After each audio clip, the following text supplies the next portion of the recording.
we have Sri Satyanarayana Goenka of Vipassana International Academy. Goenkaji is a renowned teacher of Vipassana meditation in the tradition of his late Guru, Sayaji Uba King of Burma. Goenkaji has been teaching meditation, Vipassana meditation, for the last 22 years. As needs arose, he started hiring assistant teachers 9 years ago. And the movement is spreading very fast throughout the world. At the moment, they have 18 centers, including centers in Britain, France, Australia, New Zealand, and 4 in the United States. I think we are blessed that we've got one right near our doorstep in Kaufman, Texas. He has come here to inaugurate that center.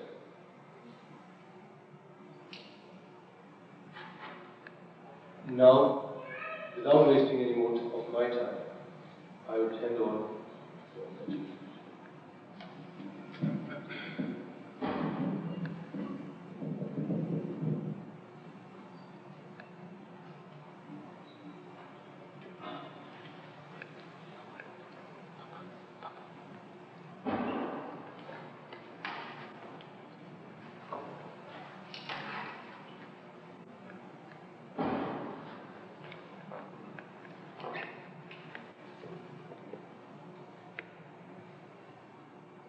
Friends, brothers and sisters, residing in this delightful city of Dallas, you are all here this evening to understand what is Vipassana and how does it help us in our day-to-day life, and how does it help us to reach the final goal of spirituality,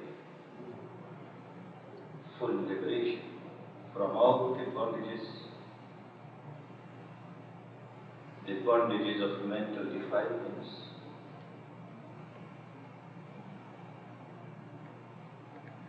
And to live a life which is really delightful, not just delightful at the surface level of the mind, but one remains delighted deep inside, all the time happy, harmonious, peaceful, lives a good life for himself or herself, and generates good vibration for the atmosphere around, so that others can also live a good life, a happy life, a peaceful life, a harmonious life. This is the path of high spirituality.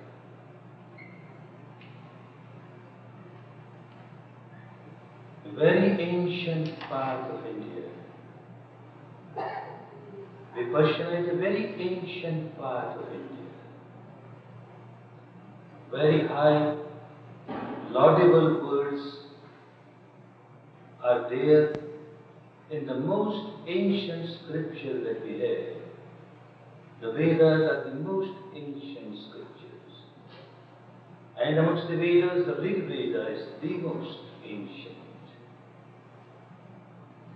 And Rig Veda praises Vipassana like anything. A Richa of Rig Veda, the words of a Rishi, it says, Yo Vishwapi Vipashyati Bhuvana Sancha Pashyati Sana Pardati Trisha Sana Pashyati Trisha. Yo Vishwa Vipashyati. Vipashyati.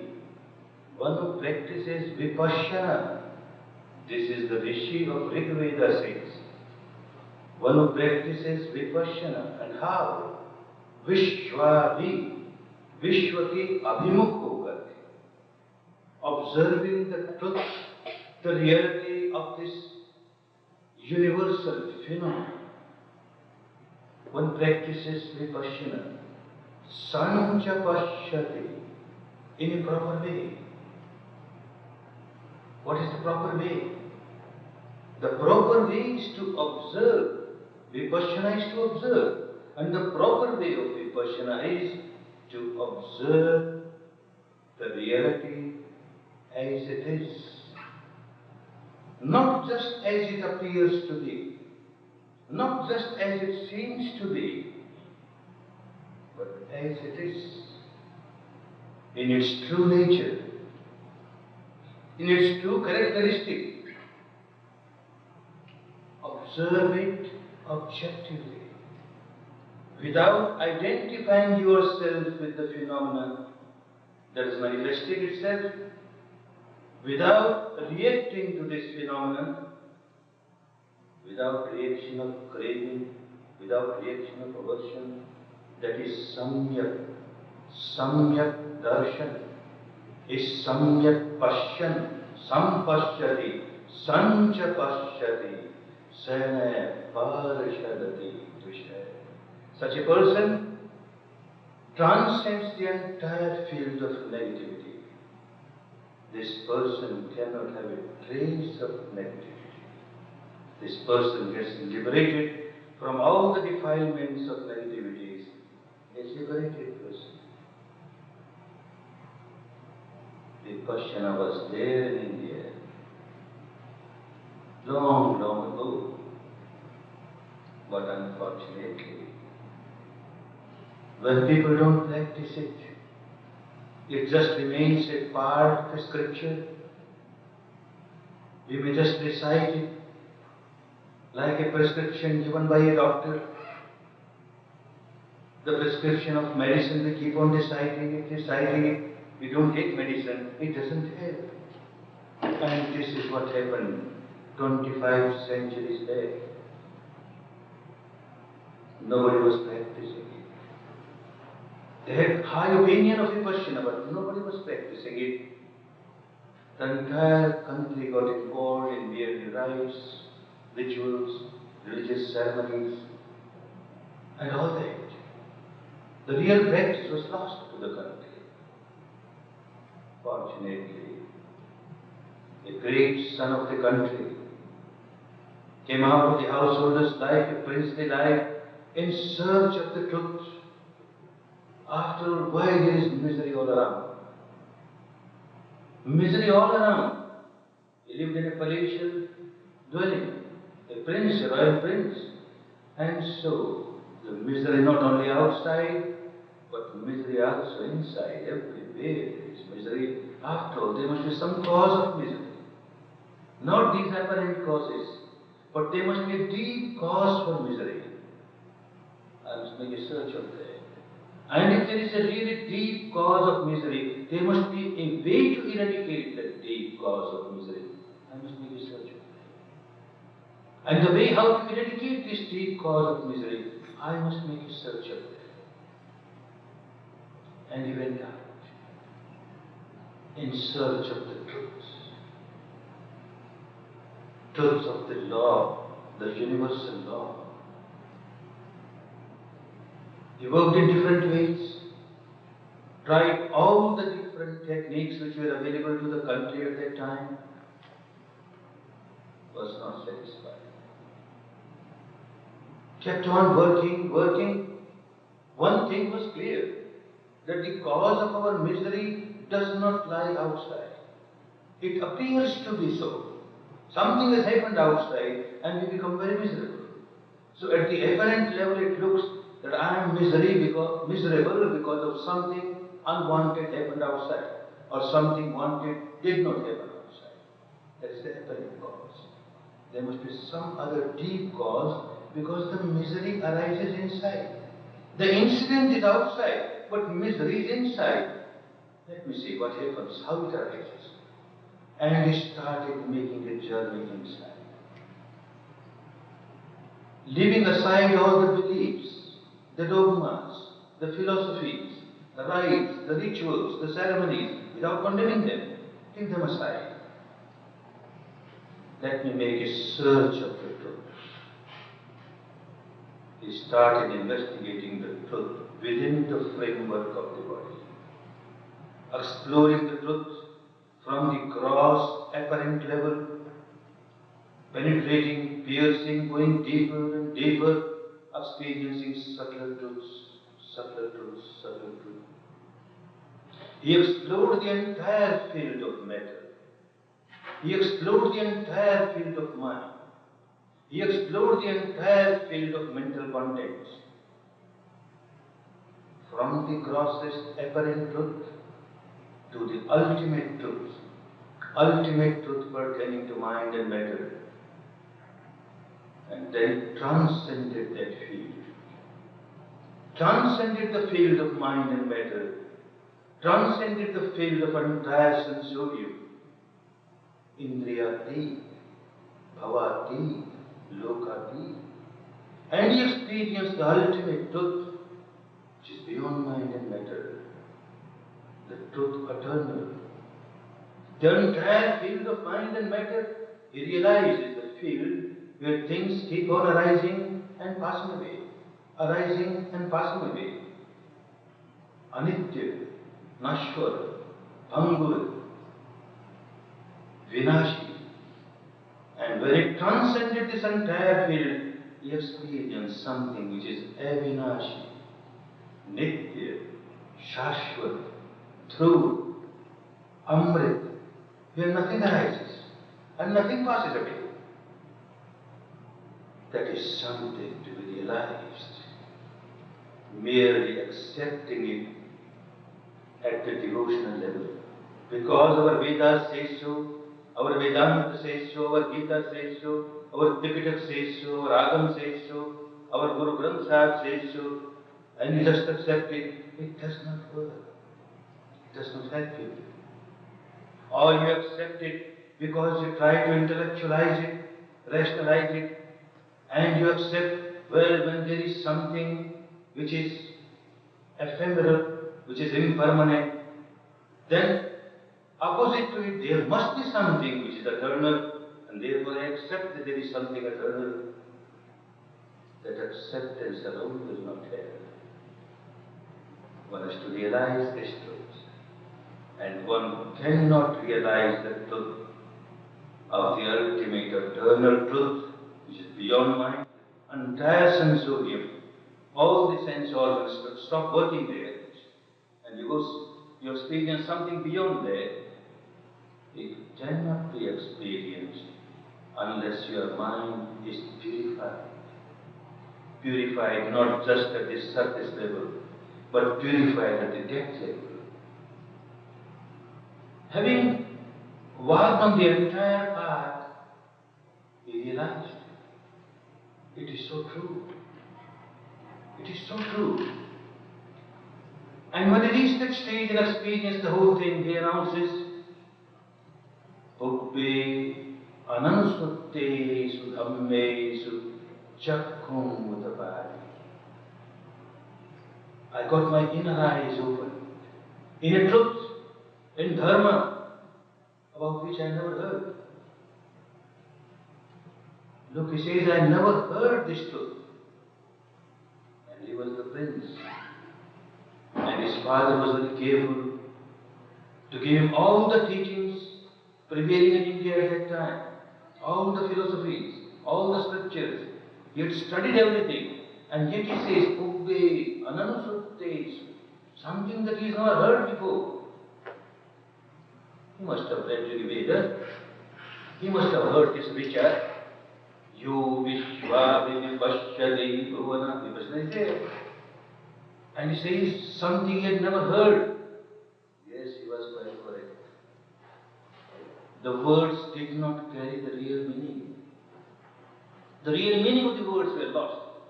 What he experienced was totally different from what the words were saying at a very surface level. So it was quite correct to say, Pubbhe Ananusutte Dhammesu. And then having reached that stage of full enlightenment, started observing the past, the past, the past. Somebody reaches that stage, becomes Trikalajya. He knows the past, he knows the present, he knows the future. And seeing the past, he says, Oh, Purano Maggo, Purano Maggo, Hey Samaggo, Sananda, Sananda. This is the Sanatan Marg, Sanatan Dharma, Sanatan Panth, Purana Panth. So many before me had become enlightened. They walked on the path of Vipassana and became enlightened. Yes, it is true. Anyone can become enlightened by walking on the path of Vipassana. But if one keeps on talking about Vipassana, one keeps on just listening about Vipassana, it will be merely an emotional, devotional game, or it may be an intellectual entertainment, intellectual game, intellectual pleasure. It does not have. Actually, one has to experience. And that experiencing technique was lost to the country. This son of the country rediscovered it. And with all the compassion, all the goodwill, started distributing it. For about 500 years, this wonderful technique kept on helping the people of India.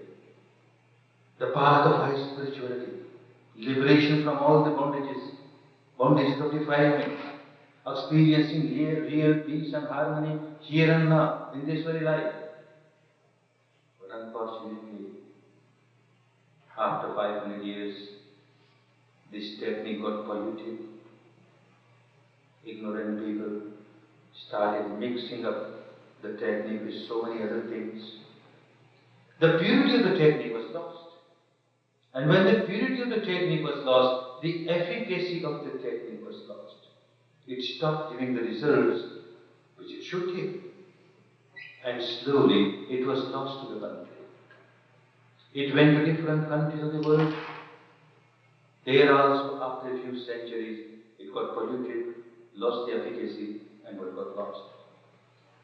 Fortunately, one country, neighboring country, Burma, maintained this technique in its pristine purity for about 2000 to 2500 years, as they received from India, from teacher to pupil, from teacher to pupil, from generation to generation, from generation to generation, are the very few people who practice.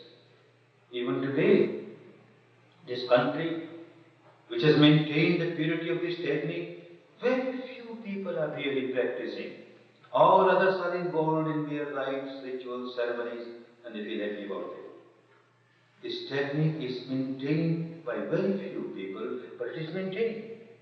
That is why, fortunately, it has come back to India now.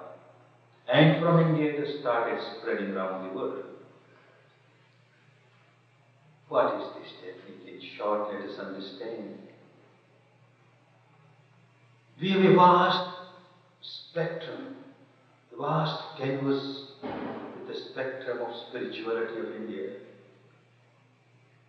Spirituality, like everything else, starts with kindergarten and takes you to the high goal of doctorate. Nothing is to be denounced. Kindergarten is equally important, which helps you to start on the path of spirituality. But whole life one remains in kindergarten, it becomes a great misfortune. One has to proceed further. The path of spirituality of India is the path of observing the truth pertaining to oneself. All the saints, the sages, the seers of all the countries have said, know thyself. But you can Because I have read scriptures. And the scripture says that you are soul, you are God, you are this, you are that, so I know myself, I am this. No. This is just a belief. You don't know. You're not experienced. What is wanted is the realization of the truth pertaining to yourself. Not just the truth which you heard. The truth is truth, of course. According to the spirituality of India, there are 3 stages of truths, and later on it was developed to 5 stages of truth. The 3 stages of truth. Shabda Satya, the truth of the word. You heard. You heard somebody saying something. Shabda. You read something in scripture and you accept it because you have great faith. You have great faith in the person who said these words. You have great faith in the scripture. These are the words of some enlightened person, some saintly person, and you accept. Good. This is how it starts. Shabda Satya. But one has to proceed further. Anapana Satya, the second truth. Now, human being is not supposed to accept things blindly. To start, as a child comes to kindergarten, yes, has to work, as the teacher says, he works. But human being is a rational being. The real progress of a human being is when he starts using his intellect. Whatever is being said, whatever I have read in my scriptures, is it rational? Is it pragmatic? Is it logical? Or I am just accepting it blindly? And that is Anumana. Use your intellect. You start reasoning. Example. You see smoke somewhere. And you use your intellect. There is smoke. Certainly there must be fire. Without fire there can't be smoke. So this is Anumana Satya. Your intellect says, your reasoning says, that there must be this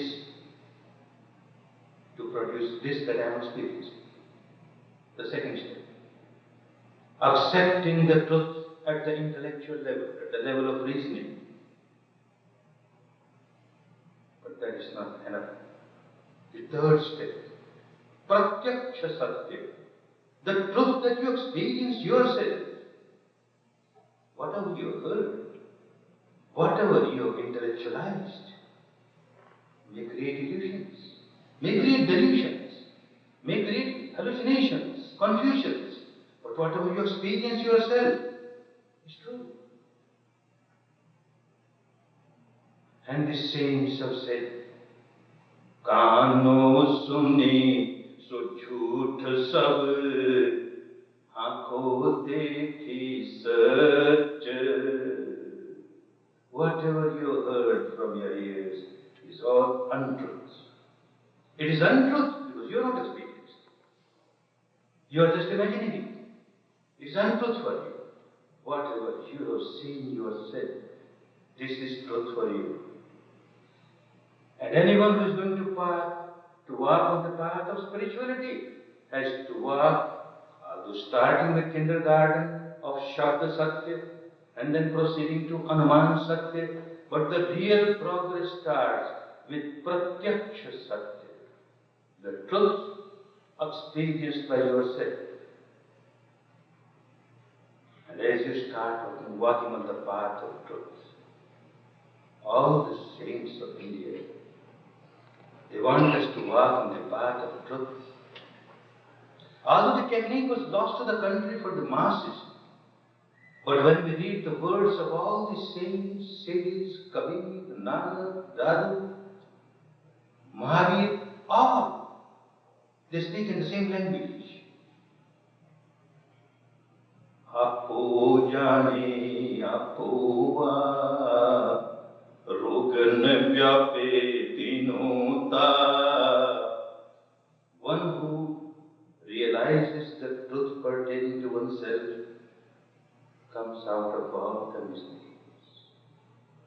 Words of a saint. Another saint from Punjab, a Muslim saint, saint is saint. To say him a Muslim saint or a Hindu saint does not carry much meaning. Saint. What he says, words of experience.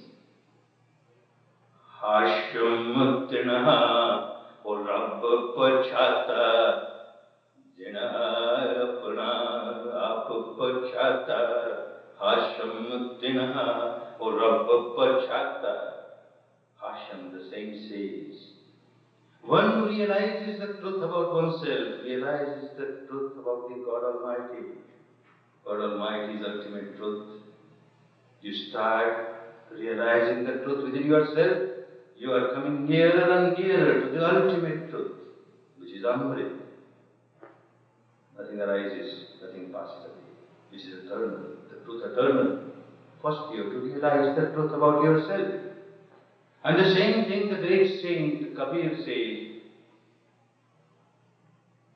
Teen haath ek ardhai, aisa ambar chino mere bhai, o dekho mere bhai, khojo mere bhai. Teen haath ek ardhai, ek आधा हाथ, 3.5 हाथ की काया. This body, in this physical structure, deep inside, you explore the truth of the space within yourself. Trying to explore the space outside will give you some truth of this universe, will not solve your problems, will not take you out of your misery. But exploring the truth of the space inside will take you to the ultimate goal, the eternal truth. So he says, Teen haath ek ardhai, aisa ambar khojo mere bhai. Every saint has done the same thing. Just observe the truth inside. A great saint of our country, a great bhakt, Narsi Mehta. Gujarati માં કહે છે, Narsi Mehta. शरीर सोचे बिना वो सार नहीं सांपड़े. शरीर सोचे बिना सार नहीं सांपड़े. You can't get the essence of the truth unless you explore it within the framework of your body. He is a great bhakt, and yet he is worked inside. And that is why he says, you can't experience the ultimate truth unless you work within the framework of your body. If you are just working with things outside, you cannot cannot reach the final goal. Every saint has said that. Every saint of India or outside has said the same thing. A saint is a saint who is liberated from the defilements of the mind. And defilements of the mind can be eradicated only if you start observing the mind. And if you start observing the effect of the mind on the body, the interaction of the mind and matter, how one keeps on influencing the other, how one keeps on getting influenced by the other, how these defilements arise, and how out of our ignorance they keep on multiplying, bondages after bondages, makes us so miserable. Unless you observe all that within yourself, you can't come out of that bondage. It's impossible. Any amount of intellectualization will not help. Any amount of devotional acceptance will not help. The reality has to be realized. And when you say reality to be realized, you have to explore it yourself. You have to experience it yourself. Pratyaksha Satya. Now those who have taken this path of exploring the truth within the framework of the body have gone further. The Shabda Satya, the truth of the word that you heard or read, Hanuman Satya, the truth that you intellectualize, and then the Pratyaksha Satya, something that you started experiencing. Now when you start experiencing something, you always experience the apparent truth. This is a human being. animal. Apparent. This is true. Apparent. A human being, a man, a woman. Truth. Apparent. Ugly, beautiful. Truth. Apparent. Like these words, pleasant, unpleasant, words of abuse, words of praise, apparent truth.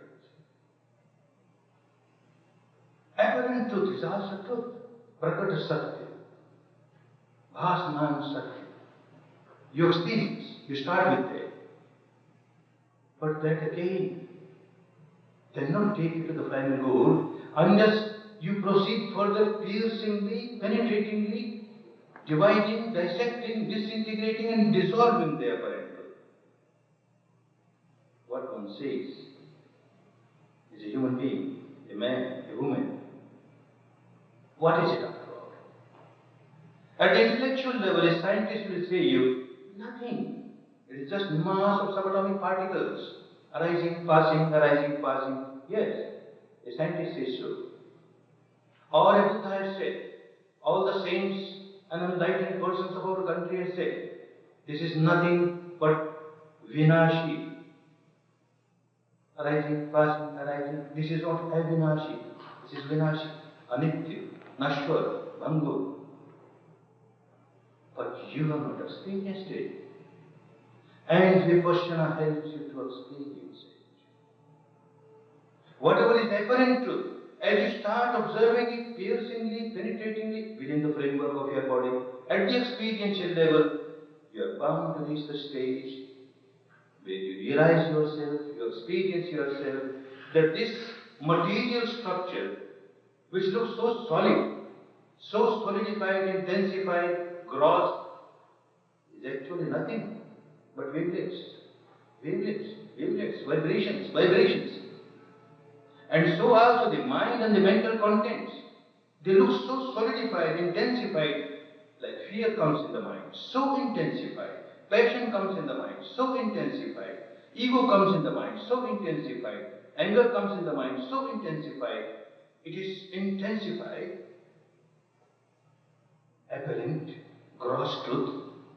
And this technique helps you to observe it, divide, dissect, disintegrate, and you reach the truth, which is nothing but vibrations. Oh, you start realizing the matter of which the body is made is nothing but vibration. The mind is nothing but vibration. All the contents of the mind, good or bad, are nothing but vibration. And you reach a stage where you start experiencing everything outside. Nothing vibration, arising, passing, with great rapidity, arising, passing. This is the ultimate truth of the entire material world. This is the ultimate truth of the entire mental world. If one has explored the entire field of mind and matter, then only one can transcend and experience something which is beyond mind and matter, which is not Bhangur, which is not Anitya, which is not Nashwar, which is not Vinashi. It is Avinashi, Nitya, Shashwat, Dhruv. And the whole process of your exploring the truth of this material and mental structure inside is a process which starts purifying your mind. You can't reach the ultimate truth of the mind and matter, and you can't transcend the field of mind and matter unless you are relieved of all the complexes that you accumulated from the past, your sanskaras, your karma sanskaras. By the practice of Vipassana, it becomes so easy. The whole path is so scientific. It got complicated because of these sectarian people. These people who never practiced it tried to mix it up with so many things. This philosophy, that philosophy, this belief, that belief, this dogma, that dogma, this rite, that ritual, this ceremony, that ceremony. People got involved in all that and they forgot the path. How to explore the truth within. To explore the truth within, you have to work with the truth. The truth that you are experiencing within the framework of your body from moment to moment from moment to moment. Another great saint of India, Guru Nanak Dev, he explains the entire path of Vipassana.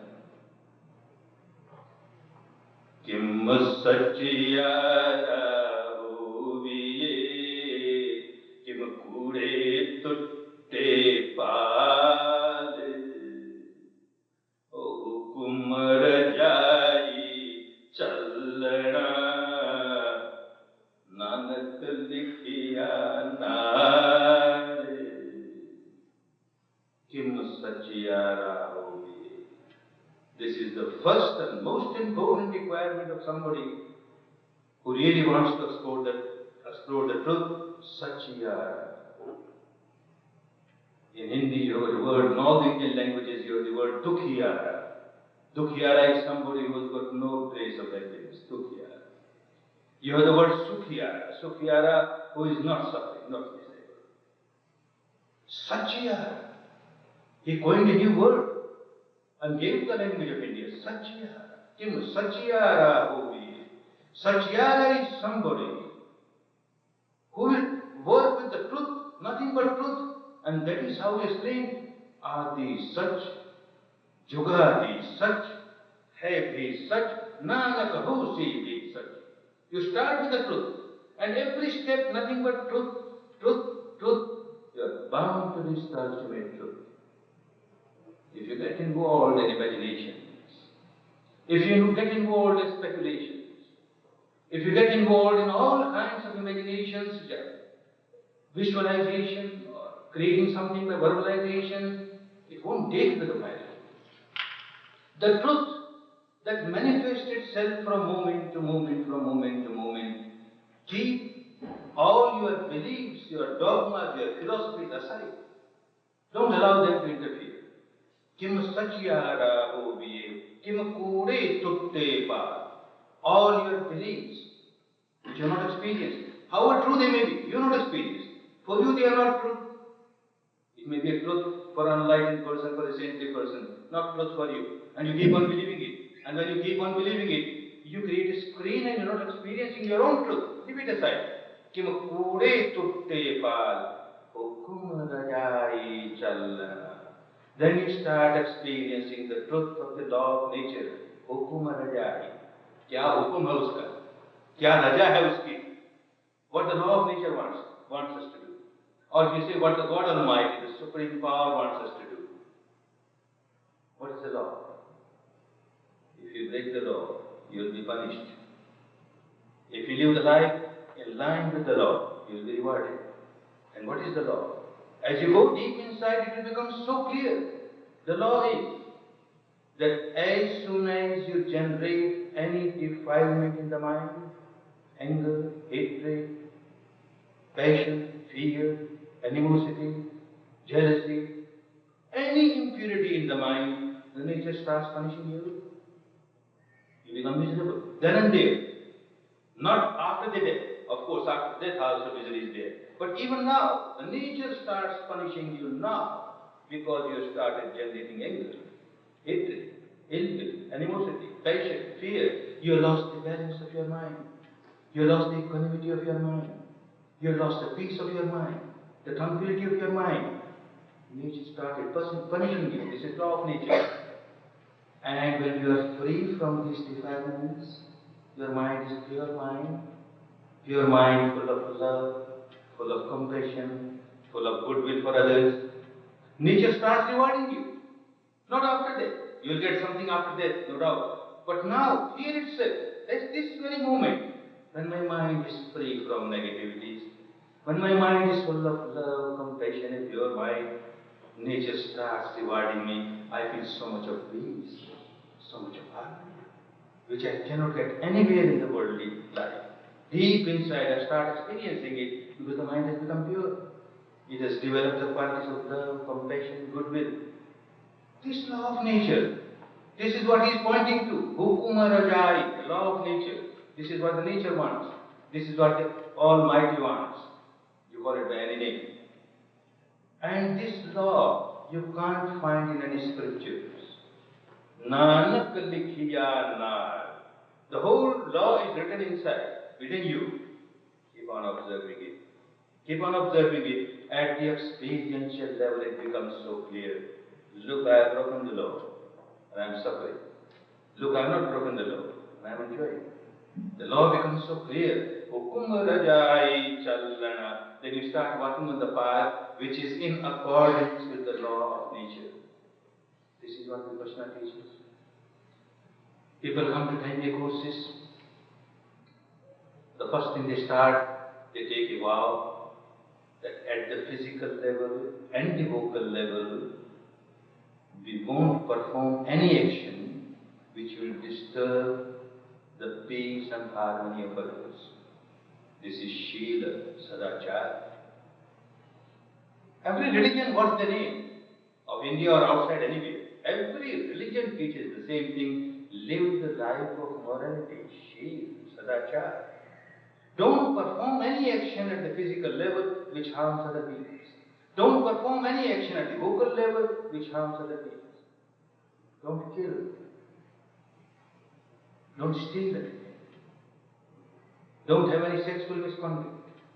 Don't speak lies or harsh words. Don't speak words of backbiting, slander.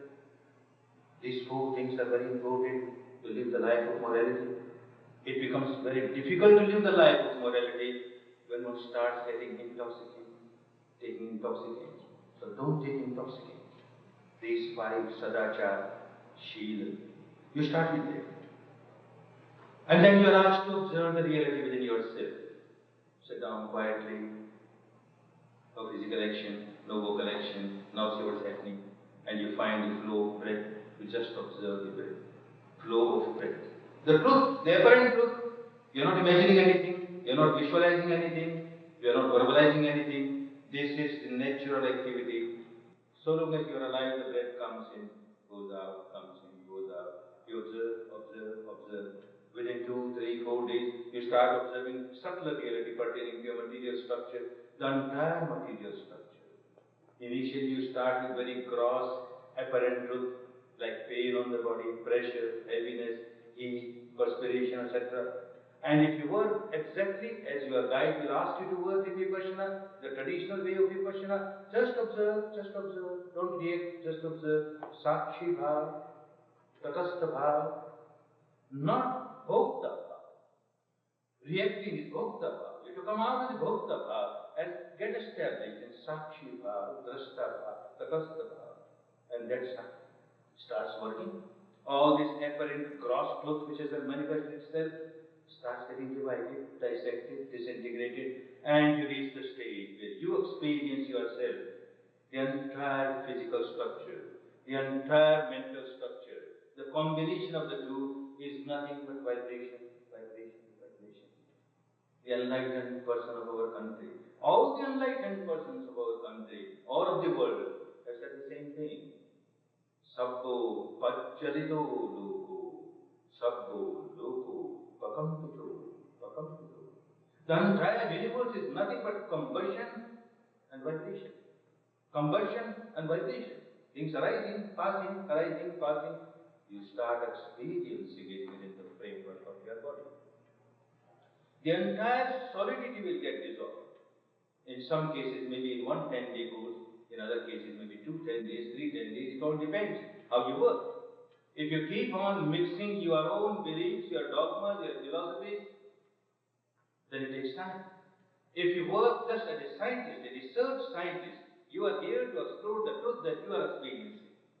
However true a belief may be, however true a philosophy may be, so long as you have not experienced it, keep it aside. Just accept what you are experiencing from moment to moment, from moment to moment, and that works. By this you find all the solidity gets dissolved, dissolved, dissolved, till you reach the stage. There is some solidity remains at the heart area. A solidity which is the size of a thumb. People who reach that stage, they said, now we got the ultimate truth. Angushta pramana atma. They got it. It is the size of a thumb. They were right in their own way. That was a very important station. To reach that stage is not easy. One has to work hard. But that is not the final goal.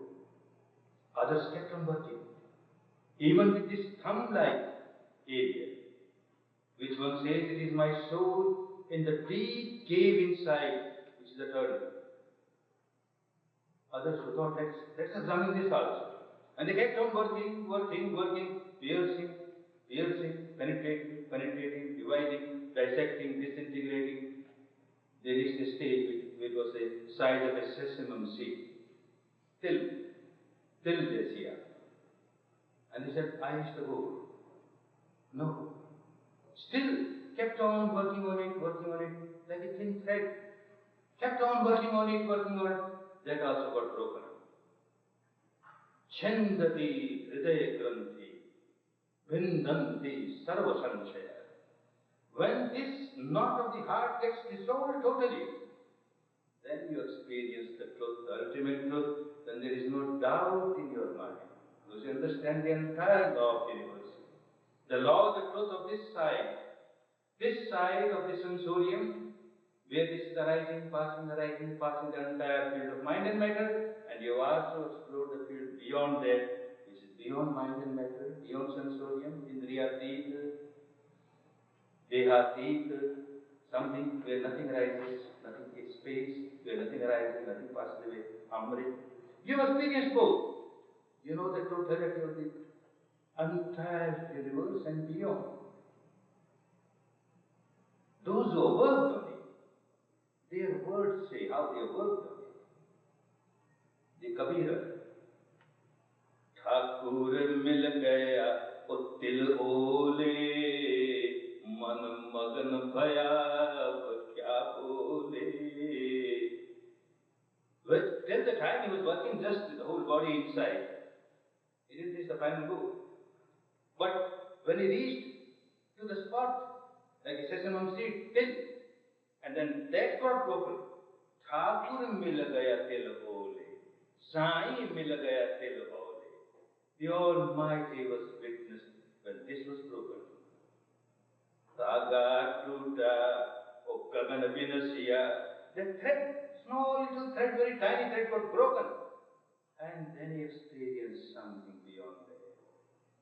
If you just pay respect to these saints, Nanak, Kabir, Dadu, Mahavir, Buddha, we just pay respect. Well, it's good to pay respect to saintly people, but what do we gain? We have to walk on the path. As they had experienced the truth, we have to experience the truth. Walking on the path, step by step. Dividing, dissecting, disintegrating the entire material structure, the entire mental structure, understanding how this interaction is going on. As you go deeper, it becomes so clear. Initially, it will become so clear that the body is nothing but mass of vibrations. Mind, ultimate truth of the mind, you will find there are 121 types of mind. Those who reach the final goal, they divide, dissect. 121 types of mind. And 52 types of mental contents, mental concomitants. At this moment, this mind is arisen. With this mental content. Next moment, this mind is arisen. With this mental content. All this becomes so clear at the experiential level, but it takes pretty long time. Initially, you get the reality, you experience the reality of the four sections of the mind. One section, cognizing part of the mind. Second section, recognizing part of the mind, giving valuation to whatever one has recognized. And the third part, feeling part of the mind. And the fourth, reacting part of the mind. Anything that comes in contact with any sense door, this first part of the mind will say, oh look, something is happening at this sense door or that sense door. Then the second part of the mind will recognize it and give valuation, it is good, it is bad. Then the third part of the mind, you will find a flow of vibration throughout the body. If the valuation is given, oh, this is wonderful. A vision, a sight, a shape, a form, a color, wonderful. Then you find very pleasant sensation in the body. Or these words of praise, wonderful. And you find very pleasant sensation on the body. Some taste, wonderful. Some smell, wonderful. And you find a very pleasant sensation on the body. What you call pleasure? It is nothing but pleasant sensation on the body. And you say pleasure. This is what it is. And you will start realizing it at the experiential level, the third part of the mind. And if the valuation is given very bad, then you find very unpleasant sensation, like somebody is abusing. And you find valuation is given, abuse is very bad, or this person is very ugly, or this is something very unwanted, unpleasant, and you find a sensation starts in the body. Displeasure. What is displeasure? Unpleasant sensation on the body. Third part of the mind starts feeling these sensations, pleasant or unpleasant. The fourth part of the mind, sanskara, it starts reacting. This part of the mind which reacts, when it feels pleasant sensation, it reacts with craving, rather, craving. When it feels unpleasant sensation, dvesha, aversion.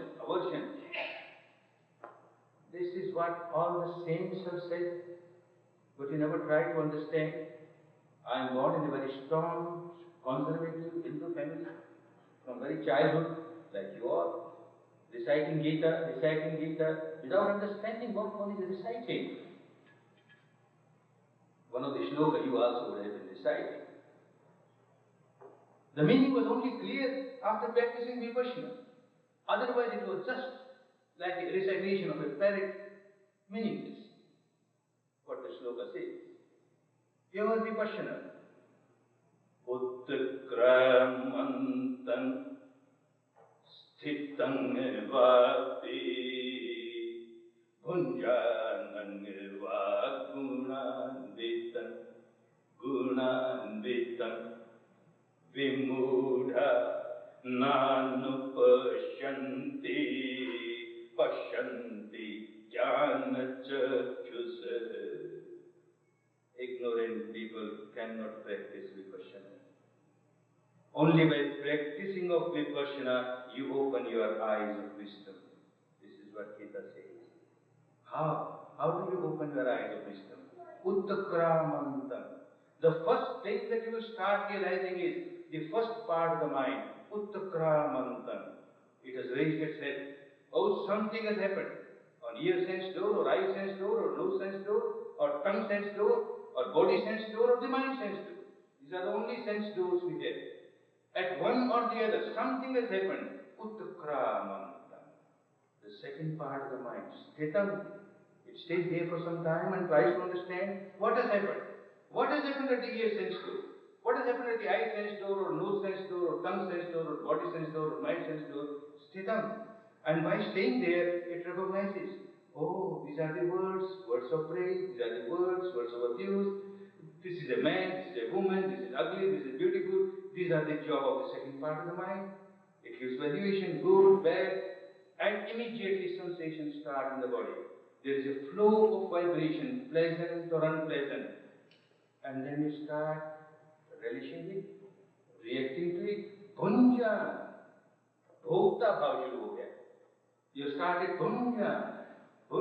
You like pleasant and you hate unpleasant. You like pleasant, you hate unpleasant. And that is gunanvitam. You started tying knots after knots, creating bondages after bondages for you. Who is responsible? No outside power is entrusted to create a bondage for you. Your own ignorance is creating bondage for you. No outside power is entrusted to give you misery. You yourself responsible for your misery. This becomes so clear. The moment I have started reacting to it, I have started generating misery for myself. And I keep on reacting. For example, somebody has abused me, insulted me. Well, he is my enemy, he doesn't want to see happy. He wants to make me unhappy, so he has abused me. He abused me only once, to make me unhappy only once. And look what I started doing. He has abused me and gone away.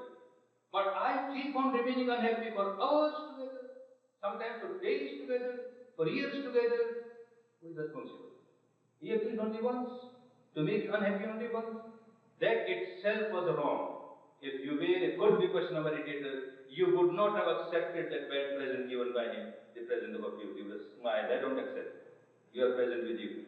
But, so you accepted it, now why multiply? The multiplication starts because a sensation starts in the body, and the sensation is unpleasant, and you keep on reacting to this sensation with aversion, and as you react with aversion, this sensation becomes stronger and stronger. As it becomes stronger, you react with aversion. Your aversion and the sensation and the aversion, a vicious circle has started. This is what Gita says. Unjanangva gunanvidam gunanvidam. You don't understand. What is the use of reciting? What is the use of reciting? Unless you understand.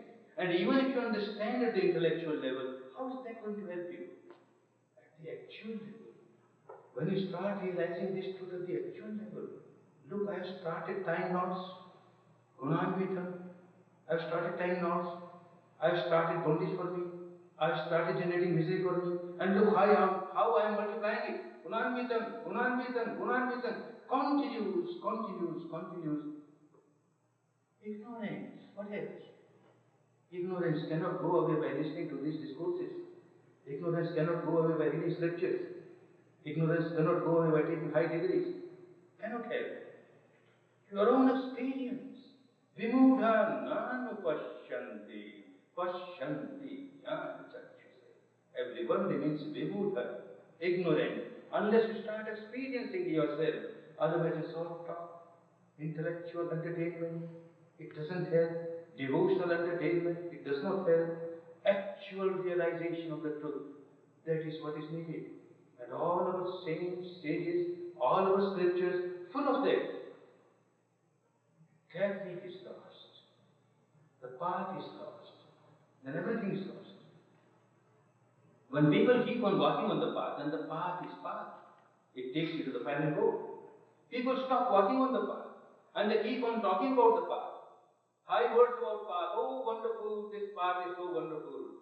And we Indians, we are so very much developed in spirituality. We have got such path and such path and such path. Nobody takes one step on the path. Then what happens to the path?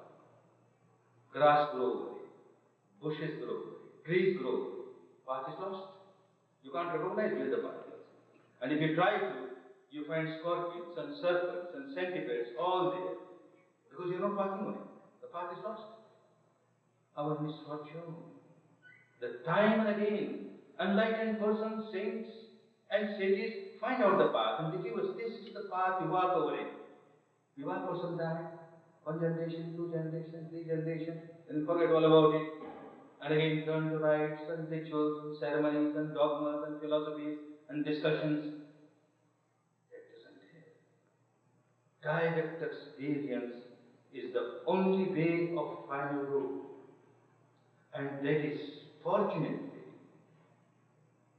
very fortunately, one path, the important path that was lost by India, was maintained by neighboring country. It has come back to India.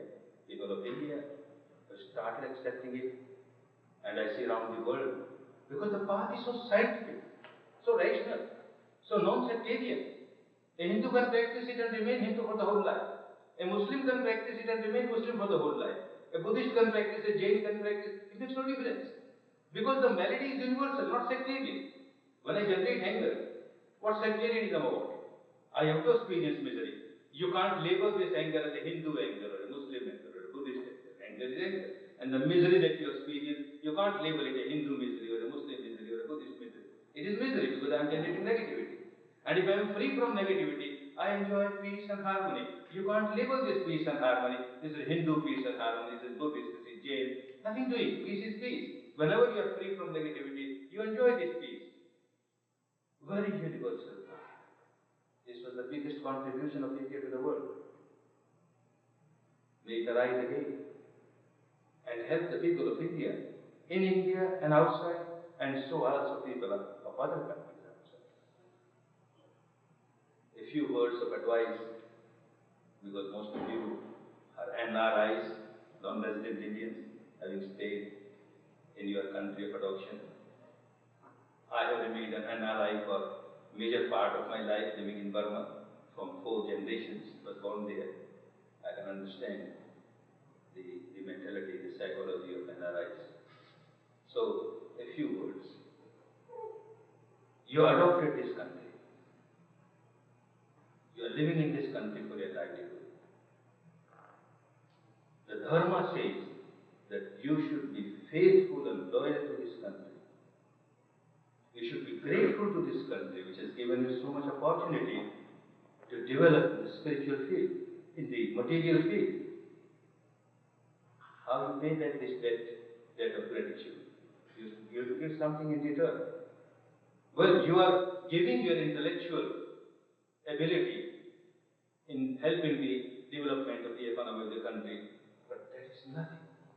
You can give something invaluable, and that is the spiritual path, not the spiritual path of kindergarten, the spiritual path of doctorate, which India, fortunately, found out centuries ago, and today it has again come in India. This will be your contribution to the people of this country. But you can't give this unless you practice yourself. Mere words won't help. So first thing, adopt this, practice, develop, be a real follower of Gita. Utkramantam, sthitam vapi, punyanam va, gunanvitam, vimudha, nan pashyanti, jnana chakshuse. I have to develop my own wisdom, the eye of wisdom within me. Purify myself, liberate myself, and then I start helping others. This is the highest devotion. Highest devotion.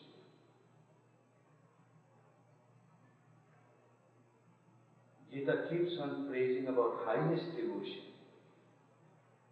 Anapeksha shuchir daksha udasino gatavyata sarvarambha parityagi yo mad bhakta same priya. This bhakta, I like this bhakta.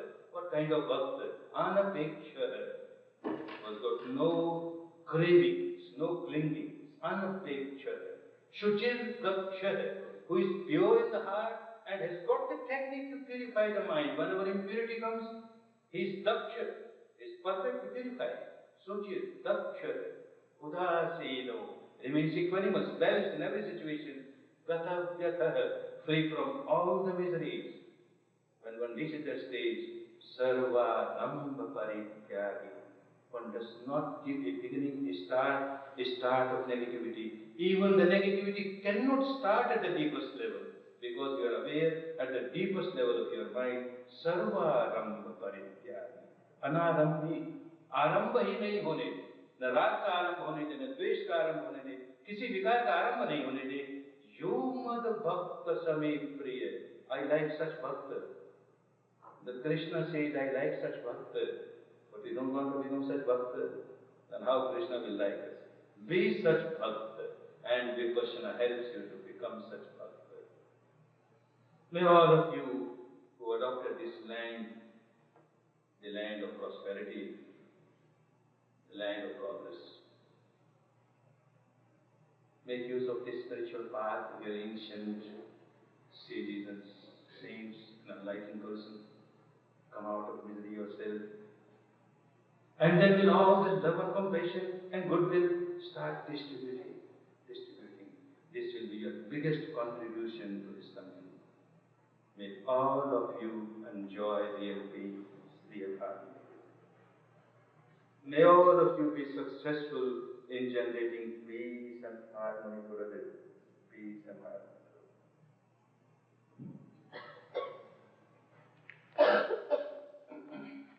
Goenkaji will accept questions. You can ask them or you can write them on notepads. You can distribute them. Someone would like to write them and write them where to one page. Meanwhile, I collect some more. Would Vipassana help keep growing children in this materialistic world, especially here in USA? Don't condemn USA. You are here. You are having a livelihood here. So be respectful to USA. Be grateful to USA. But give your contribution.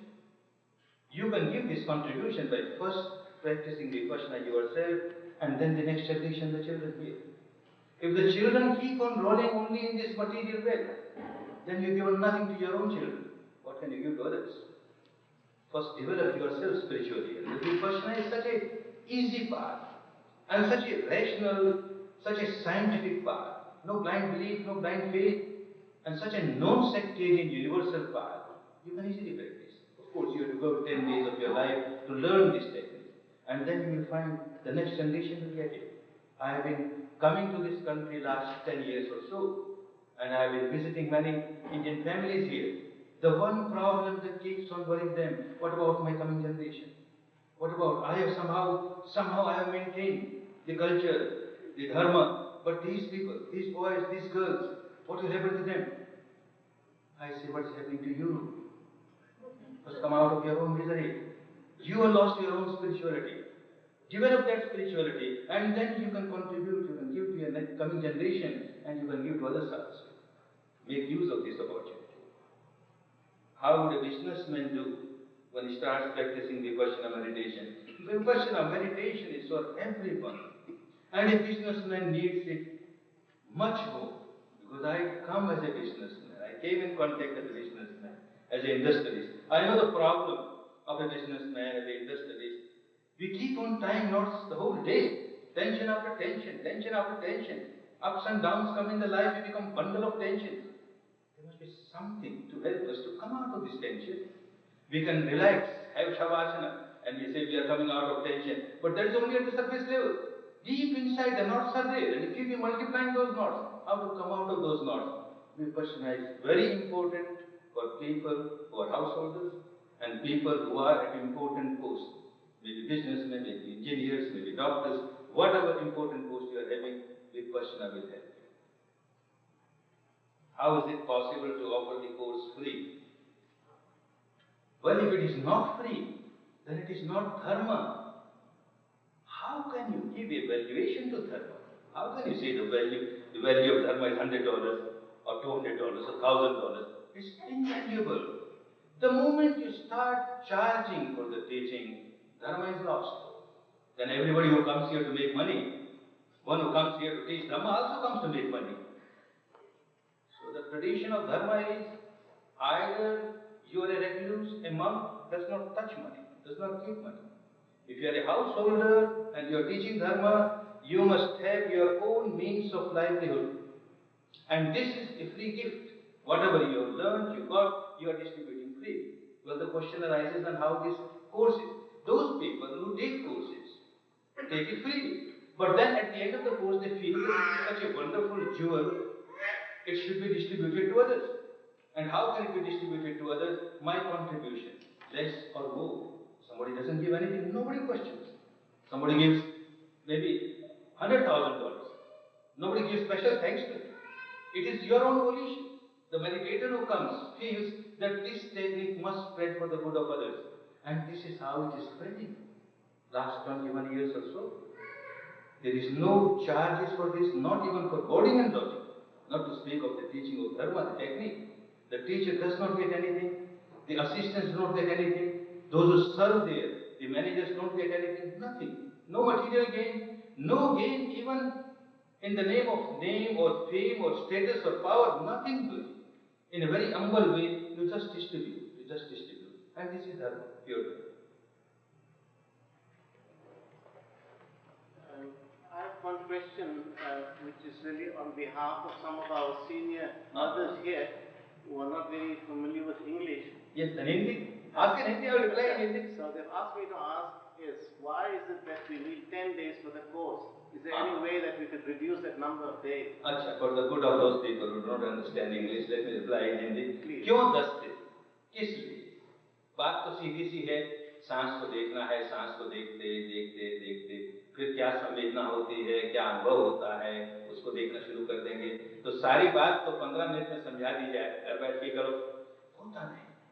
क्योंकि जब से जन्मे हैं आंखें खुली है, बहिर्मुखी बहिर्मुखी रहे, कभी अंतर्मुखी हुए नहीं, भीतर की सच्चाई देखने का काम किया ही नहीं, सीखा ही नहीं। धर्म के नाम पर जो कुछ किया वही बहिर्मुखी होकर किया, अंतर्मुखी होकर नहीं किया। और कभी ध्यान करने बैठे भी आंख बंद करके तो सच्चाई का ध्यान नहीं किया, ध्यान किसी कल्पना का किया, किसी मान्यता का किया। हमारी परंपरा ये मानती है, ये मानती है, उसका ध्यान करो, ये मानती है, उसका तो कल्पना ही हुई ना भाई, तुम्हें अनुभव तो नहीं हो रहा ना। जिस सच्चाई का अनुभव करना है उससे हमेशा वंचित रहे। तो एकदम नई विद्या है, भारत की बहुत पुरातन विद्या है, एस धम्मो सनातनो, सनातन धर्म है ये, लेकिन फिर भी लुप्त हो गया, इसलिए बड़ा नया सा मालूम होता है लोगों को। तो कम से कम 10 दिन ये बहिर्मुखी होने के जितनी कठिनाइयां हैं उनसे अलग होकर के अंतर्मुखी होना सीखना है। तो एक बार बाहर के सारे बंधनों से अलग होकर के अपने अंदर कैसे जाएं, तो इसलिए 10 दिन जरूरी है। ये विद्या पहले 7 सप्ताह के लिए सिखाई जाती थी, फिर महीना किया, 20 दिन किया, 15 दिन किया, 10 दिन किया, उससे कम किया तो देखा लोगों के पल्ले नहीं पड़ता, कुछ लाभ नहीं होता। आखिर कुछ लाभ होना चाहिए ना, कोई कर्मकांड तो है नहीं, विद्या है, सीखनी है।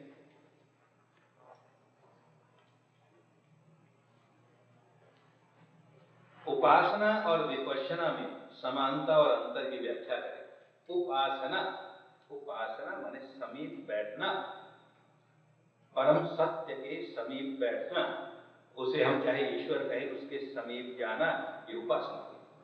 विपश्यना, वहां तक जाने का रास्ता, पश्यना माने देखना, विपश्यना, विशेषेण पश्यति विपश्यना, विशेष रूप से देखता है तो विपश्यना, और नहीं तो विपश्यना नहीं, विमूढ़ानानुपश्यन्ति, नहीं तो विपश्यना।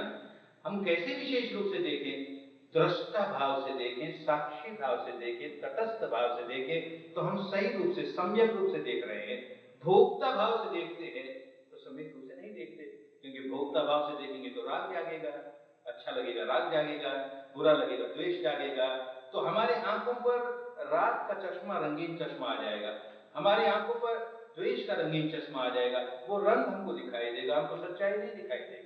तो बिना राग के देखें, बिना द्वेष के देखें तो विपश्यना होती है, और विपश्यना हमको धीरे धीरे धीरे उपासना की ओर ले जाएगी, अंतिम सत्य के समीप ले जाएगी और अंतिम सत्य का साक्षात्कार कराएगी।